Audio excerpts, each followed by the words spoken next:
Dr. Mfon Nta, and I stand before you today, not just to present a company, but to share a vision.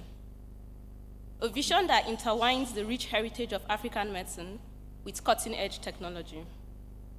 We believe that healthcare should be immensely beneficial to everyone in the health pipeline, from us, the patients, to the healthcare provider, to the research scientists, to the technology builders, and to the system.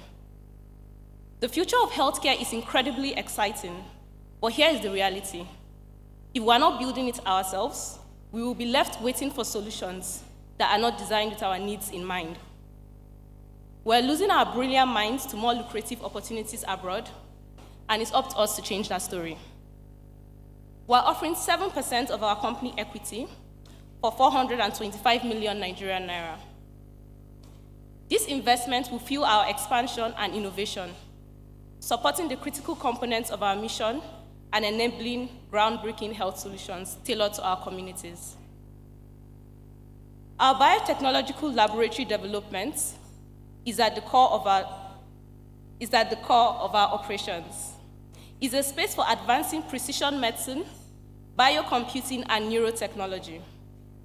This laboratory will drive revenue through licensing, partnerships, and the development of neurochips that harness biological community for sustainable data processing.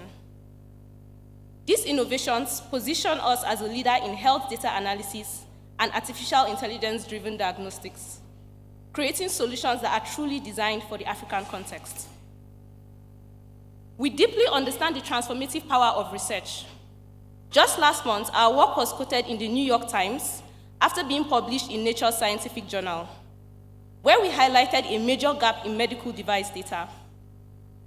This research underscores the critical need for inclusive data in health technology, as mistakes in this field are costly and every population deserves accurate healthcare solutions. We are thrilled to have world-renowned collaborators such as Ifedayo Emmanuel, a visionary neurophysicist at the University of Oregon and the inventor of retinotopic mechanics, a pioneering framework showing how interconnected neurons function within a neural force field. Additionally, Professor Adamski, head of the Unconventional Computing Laboratory at Bristol, has offered his collaboration and support on our mission. Dr. Nta, you have just 1 minute. You may want to do your ask. Yeah. Here is the truth. Without our data, artificial intelligence cannot serve us the way it's supposed to. This data means data collected from the perspective of an artificial intelligence engineer. Our artificial intelligence engineers, myself included, are focused on building models that reflect the complexities of our people's health. Imagine a world where your medical intervention is not based on generic data, but on understanding the life of your family, the conditions they have overcome, and the strengths they have cultivated. I say all this to mean that it can be done, and the only way that future exists is the one we create. Thank you. Thank you very much. How many percent equity are you offering? Okay. We are offering 7% of our company equity for 425 million Nigerian naira. Great. So, apart from this, we are also open to partnership, collaborations, and other negotiations. The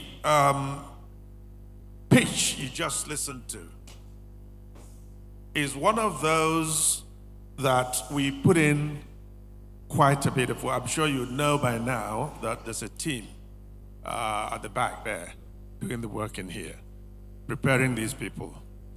But on this, I just want to say to you, take your time. This is all you could get in the little time window of 3 minutes, 90 seconds, whatever.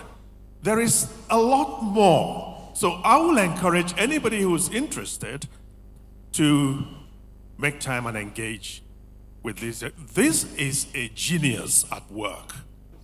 If you understood what we have put before you, save the video of today and ask me about it in a few years. This is one of the best things I have seen coming out of Nigeria. Thank you very much. We can show it all here. Thank you. Thank you very much. Thank you very much. Thank you, sir. thank you very much. Any other one? We can take only one more. Just one more. You made reference to laboratory research. Is there a methodological approach to that? Yes, there is. So in my research that I did with the Stanford Medical University that was published in New York Times, yes. So we gathered data from over 600 research papers that were used to build federal medical devices in the US. And then we thoroughly went through these papers like one by one, and then we recorded the data we were getting. So that's where we got our results from. Yes, with the artificial intelligence is a big deal in medicine right now. Yeah. How are you, it's just because there are a lot of potential investors here. Yeah. And just to make sure that when it comes to healthcare, we do not joke with data in the formation of people, right? How are you making sure that this information is going to the proper channel without any litigation? Okay. So, thank you very much for that question. So artificial intelligence is only as useful as the data that is used to build it.